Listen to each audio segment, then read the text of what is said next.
নাহমাদুহু ওয়া নুসাল্লি আলা রাসূলিল কারীম। আম্মা বাদ। বাংলাদেশ জামাত ইসলামী আজকের এই জলঢাকা উপজেলা শাখা কর্তৃক আয়োজিত বিশাল জনসভার সম্মানিত সভাপতি, আজকের প্রধান অতিথি, বাংলাদেশ মানবিক গড়ার রূপকার, আমাদের প্রাণপ্রিয় নেতা জননেতা ডাক্তার শফিকুর রহমান।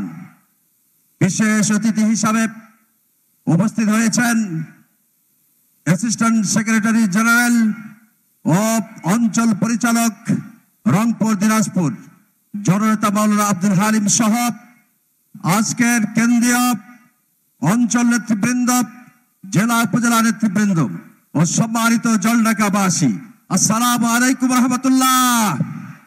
আল্লাহ তাআলার শুকরিয়া জানাচ্ছি, আমাদের আজকের প্রধান অতিথি শত ব্যস্ততাকে উপেক্ষা করে নীলফামারী জেলার ঐতিহ্যবাহী জলঢাকা উপজেলায় জনসভায় তিনি আজকে আমন্ত্রিত হয়েছেন, কষ্ট করে উপস্থিত হয়েছেন। আমরা আমাদের পক্ষ থেকে তাকে অভিনন্দন জানাচ্ছি। আল্লাহ তাআলা তার হায়াতে তাইয়্যিবা দান করুক, বলেন আমিন। সম্মানিত ভাইয়েরা, আপনারা জানেন যেখানে আল্লাহর আইন এবং সৎ লোকের শাসন চালু থাকে না, সেখানেই স্বৈরাচারের উৎপত্তি হয়। বিগত সময়ে এই পতিত স্বৈরাচার সরকার জামাত ইসলামীকে সুষ্ঠুভাবে নিরপেক্ষভাবে বাংলাদেশের রাজনীতির ময়দানে তারা আমাদের অধিকার কেড়ে নিয়েছিল। সে কারণেই আজকে বাংলাদেশের প্রত্যেকটি অঞ্চল প্রমাণ করেছে আগামী দিনের বাংলাদেশের মানুষ পরিবর্তন চায়, সৎ ও যোগ্য নেতৃত্ব দেখতে চায়। কোরআনের শাসন প্রতিষ্ঠিত হবে, সর্বপ্রকার বৈষম্য দূর হবে।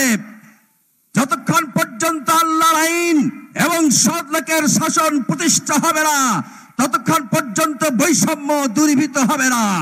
সুতরাং আসুন আগামী দিনের অঙ্গীকার হোক বৈষম্য মুক্ত বাংলাদেশ, কোরআনের বাংলাদেশ, ইসলামের বাংলাদেশ, ফ্যাসিবাদ মুক্ত বাংলাদেশ, স্বৈরাচার মুক্ত বাংলাদেশ, চাঁদাবাজি মুক্ত বাংলাদেশ গড়ার প্রত্যয়ে আমরা অঙ্গীকারাবদ্ধ। আল্লাহ তাআলা সকলকে এই ব্যাপারে ঐক্যবদ্ধ হয়ে বাংলাদেশের জমিনে আল্লাহর হুকুম কায়েমের আন্দোলনে আমরা সবাই সর্বাত্মক প্রচেষ্টা চালিয়ে যাব। যতক্ষণ পর্যন্ত আল্লাহর জমিনে আল্লাহ আইন চালু হবে না, আমরা ক্ষান্ত হব না। আমরা সকলকে ধন্যবাদ জানিয়ে আমি সংক্ষিপ্ত বক্তব্য শেষ করছি। ওয়া আখিরু দাওয়ানা আলহামদুলিল্লাহ, আসসালামু আলাইকুম রহমতুল্লাহ।